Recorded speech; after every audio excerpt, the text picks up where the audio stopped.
Guys, what's up? This is me, your host, Harley, your mama. So for today's video, wait lang, ayusin ko lang. So, you see this? Ayan. Kapalo. This is our Mama B money. Mama B money. Tapos, i-flash ko na lang kaya dyan sa screen. Kasi ito yung pera na yan. So, pasensya na kayo kasi kagigising ko lang. Tignan yung itsura ko. And it's okay, it's normal. Mother is breathing, mother is smiling, and mother is happy. Yes. So, mga mima ko, I've got this idea from Team Payaman, kay Papa Kokon, kay Kong TV. And I saw there na, ano ba yan? Ang daming distraction na parang napanood ko kasi yung vlog niya and nagkaroon ako ng idea na parang why not do this to my son also para naman matuto siya. So, ang context ng vid ay every time bumili si Kong ng maraming laruan and lahat ng gusto ni Kidlat, but then, akala ni Kidlat, makukuha niya yun. The twist is, kailangan niyang paghirapan muna yung isang bagay kung gusto niyang makuha. So, gagawa siya ng mga iuutos ni Kong sa kanya, like maglinis, kumain ng gulay, para magkaroon ng pera. So, ang kapalit is mga 100 bills, yan, mga 100 na pera na, or mga pera na si Kong lang yung meron, hindi yung mama niya, hindi yung ibang tao. And, maganda yung lesson na makukuha mo dun sa vlog kasi tama naman talaga. When the time is right at napanood nila yung video na yun, marirealize nila na parang ganun lang din sa totoong buhay. You need to work hard on it. You need to work hard for it para makuha mo yung mga bagay na gusto mo. So, gagawin natin kay Ayu is ganun din. So, gumawa ko ng mga sarili kong pera para every time na gagawin niya yung gusto kong gawin niya, mga tamang dapat gawin, like magsipilyo, maghulamos ng mukha, medyo mababaw. Pero hindi naman laruan ang kapalit nun. Ang gusto kasi lagi ni Ayu is screen time, which is yung cellphone. So, I came up with the idea na why do it also, pero iba yung reason kasi gusto talaga lagi mag-cellphone. So, parang naman matuto siya na you need to work hard kasi talagang lalaki siya eh. Kumbaga, ayoko na magkaroon ng mindset na porket lalaki, hindi ka magkilis ng bahay, dapat work lang, hindi gano'n. Dapat may gender equality and everything. So, hindi effective yung nakikita niya dati na naglilinis, hindi effective. So, let's try if this one is effective.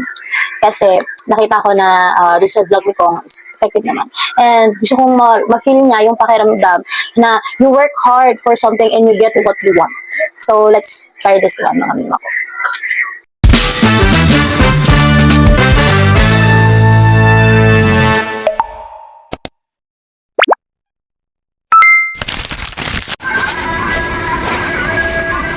Mamaya na to. Paano ito babayaran kung hindi may ano? Sige, anong unahin mo? That one, sige. Go fix it that first. Yung ilalim, yung gold. Yun dapat ang fresh, yung gold muna.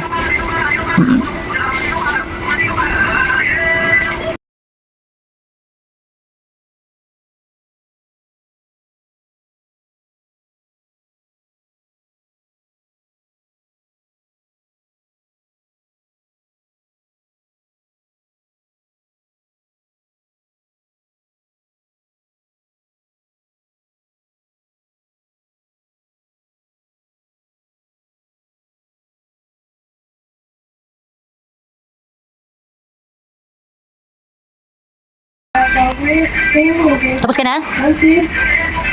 Wow, ayan na clean up niya na guys. So, I will give you the bayad, my bayad, okay? For that, okay, how much na yung money mo dyan? 100 lang. Okay, sige. I'll give you 200. Yay. How much na yung money mo? 300. Are you happy? Yep. Thank you, Mama. Wow, so this is Ayu's second challenge and ito may gulay no. So sa first challenge hindi ako nakapag-intro ng maayos-ayos. So nag-ayos siya ng kanyang bed. Ay hindi, ang first challenge niya pala or reward niya is yung nag-wash siya ng face niya kanina pagising niya and then nag-brush siya ng teeth. So kagabi pa lang kasi sinabihan ko na siya and then naalala ko kanina umaga na ngayon pa lang i-start yung rules namin sa bahay na to. So ayun nga, ang gusto kasi ni Ayu is screen time. So nagbaba ako ng policy na ang cellphone ay 200 pesos per hour. Yes, ganun siya kamahal kasi tumitigas yung ulo niya talaga eh. So kaya kailangan mas madisiplina siya. So yun yung pinakamahirap na way na nakikita ko. So, 200 per hour and then ang unang ginawa, nakareceive siya ng 100 pesos yung nag-wash siya ng face and nag-brush ng teeth. Second is yung kaninang pinakita ko na video sa inyo na yung paglilinis niya ng bed. And this third task and para sa third na kanyang ma-reward, which is pakbet. Favorite nga is sinigang. I have here sinigang, pork sinigang. So bumibili na lang kami ng ulam pag ganito ang pangalan. Hindi pala makita. And then caldereta. Tapos itong pakbet gisado. So, kailangan ng gawin ni Ayu, para bigyan ko siya ng 100 pesos, is kailangan siyang kumain ng gulay. So, napakahirap pakainin ni Ayu ng gulay. So, tignan natin. Can you do the challenge? Yep. I must admit. Wait lang. Baka hindi marinig. Can you do the challenge? Yes. You think it's gonna be so easy peasy for you? Yep. Are you sure you're gonna finish your food? Yep. So you're gonna eat squash and a little bit of sitaw. Are you good with that? Maybe. You'll try your best, right? Yep. I hope I win. Yes. What will you do with the money? To have screen time. Alright. To have 2 hours. 2 hours. So, gusto niya ng 2 hours lang. Imagine sa 2 hours na yun, he needs 400. Okay. You don't want 3 hours? You need to work and work and work so you can earn. Oh, you can use 3 hours, 4 hours. It depends on your money. You can buy time. Alright? That's good? Yep. Okay, so mga mima ko, balikan ko kayo later. Okay? Tingnan natin kung kakasa si Abo ko. Oh, this is Ayu's food with the sinigang soup. And then, ayan, ganyan lang kaunting gulay. Pero, challenge na yun sa kanya. Baby step tayo mga mima ko. Do you think you can easily do this challenge? Yep. Okay, sige na. Alright, wait natin si Dada so we can pray. May pag-pray pa nga siya. Nag-pray na tayo eh. Let's see nga, taste the squash and the rice. Or if you want the squash only. I want to squash only. Oh, sige, try it first. You can use the fork kasi. Why don't you use the fork? Oh, ginanyan pa. May fork naman yan siya. Oh, nilaglag pa. Disclaimer guys, malinis naman ang lamesa namin ha. Hoy! Ba't mo binuna sa damit mo? Alright. Okay. And then, wow. Oh, careful. Ayan. Ganyan talaga siya. Nasa top yung ulam lagi. Sinigang na squash tsaka sitaw. Sige, let's try it. Oh, baka tumulo. Wow! Okay, chomp, chomp, chomp, chomp.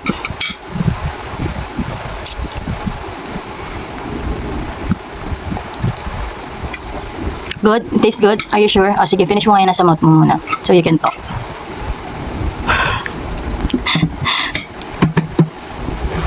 Parang ang kaluoy, maning bataan niyo eh. Maning kamot, jud siya. Are you happy? Bilis, para ipakita natin yung mouth mo na wala ng laman.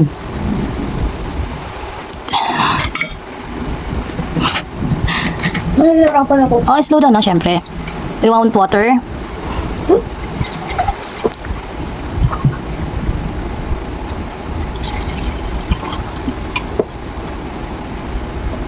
Are you okay?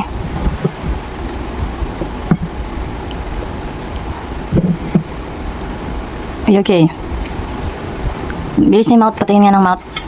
Oh, bilis na, ubusin mo na yan.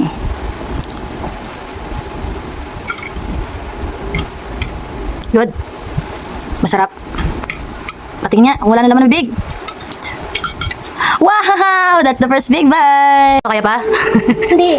Kaya mo yan? Kaya mo yan? You can do it. Ligo lang at guys, ang galing ni Ayo kasi naubos niya na yung dalawang sitaw. Pero lasa ng adobo. Lasang adobong I want sitaw. everything to taste like adobo. Pero ito, hindi. Strawberry lang. O di, isipin mo na lang, yung kinakain mong squash ay strawberry flavor. Kainin mo na yung squash, tapos isipin mo strawberry flavor yan. Ay God, may baliw dito. Sige na, bilisan mo na. Tingin. I'm so scared. I'm not lucky to eat this. Konti na lang, oh. Magkaka 100 pesos ka na. Wow, kainin mo na lahat. Sige, ano ba tawag ka? Di ba parang potato? Potato chips? Ayun, ang ibang Iisip ako parang kumakain ako potato. O, kaya tumatakbo siya. Saan na-record niya? Hindi nga eh. Pero alam niya kung paano takbo. Nanonood kami guys. The Precious Good Kill. Ayan. Ano ba, parang tapos dito. Parang inaisip ko ang mango. O, parang mango, di ba? O, sige na. Babalikin ko kayo guys pag naubos niya na. Tara, so finally, naubos din ni Ayu. Hindi man ganun kasibot. Pero challenge sa kanya yung ano na yan, pagkain na ganyan. And hindi kasi masyado marami yung sabaw, kaya ganun. What can you say? Good. Magkano na yung pera mo? 100. 400 na. So happy ka na? Challenge? Excellent. Ano yung pera mo? Uy, excited na siyang darating ka, Jun. Buka pa na ang hinihintay. Bibiliin mo na agad, gagabitin mo na yung pera. Yeah! So magta-timer tayo Magkano, ilang oras po? 2 hours. Okay, so 400. Sige, akin na. Magta-timer tayo. Akin na pera lang, hindi yung wallet mo. Kanina pa kaya kita hinahanap. Nakalabas na ako sa ICU. Bakit di ka bumisita? Ano kasi, Nasa malayo ako, kaya hindi ako Di makapunta. bale, ako na lang pupunta. Yeah, meron siyang 400. Okay, sige. Dahil dyan, pwede kang mag-cellphone ng 2 hours. Saan kita pupunta? Are you happy? Nasaan ka? Mag-timer na ako Okay? Hi guys! So ayun, going back, it's been 3 days ata since ginawa namin ni Ayu yung challenge na yon, and as I observe sa aking anak, medyo mas okay naman siya and naiintindihan niya na yung kalakaran nung ginagawa namin. And ang daming pinagdaanan, talagang he really wants to give up, but then I'm so proud of my son right now because he keeps on doing it, fighting for it, and be disciplined for it. On our first day, parang nung una, parang mayo na talaga siya. Sabi niya, parang ayaw niya na daw, na parang ibalik na lang daw sa dati. But, consistency is the key, mga mima ko. Talagang I need to be, parang kailangan matigas talaga ako I need to be stronger and be tougher. This is what you call the tough love. Kailangan talaga para matuto siya. It's for his own sake, for his own good naman. Kaya, if the future Ayu is watching me, I'm so proud of you, anak. And I know na sooner or later, this will be one of the videos that will keep you up. And this will remind you that I'm right, diba? Na real life is just like this. You need to keep on work hard. Sometimes you want to give up, but then you will realize you have a goal. This time, your goal is to have your screen time, but I don't know, maybe on your future self, your goal is much more, alam mo yon, marami or mas mataas o mas mahirap. But then, anak, I know you can do it because I'm so proud of you.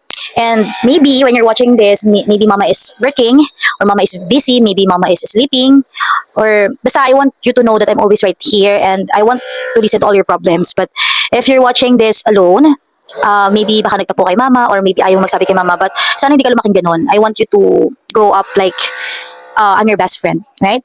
I'm here with your 6-year-old self. Yan. So what can you say sa ating sa ating experiment? Social the money experiment. Wait, but I want to give up, but I still want to give up. So dapat I want to have my phone at 6. See, still want to give up, but it's a no love. You need to work hard so that you can earn for your screen time. It's for your own good, and I love you, okay? So sa mga mommies na nanonood, hold on, isin lang natin.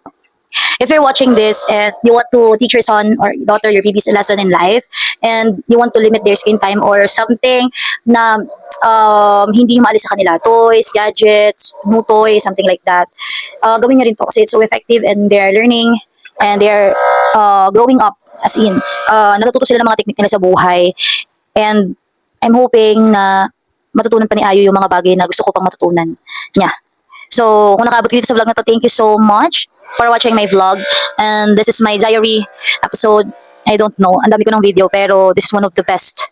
One of the bestest. Yun lang. So, bye-bye! Don't forget to like and subscribe.